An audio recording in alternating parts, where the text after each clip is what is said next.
இருளை விலக்கி உலகை எழுப்பும் ஞாயிறு அங்கே குடியிருப்பான். அவன் ஆனை முகத்தனின் அடியவர் மனத்தில் ஒளியாய் வந்து கொலுவிருப்பான்.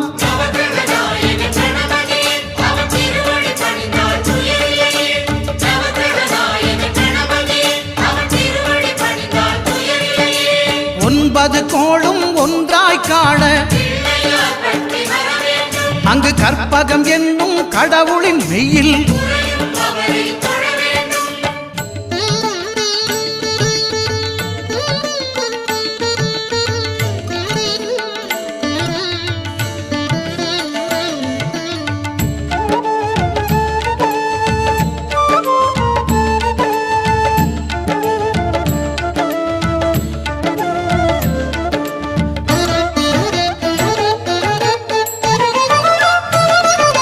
திங்கள் பகவான் திருமுகம் காண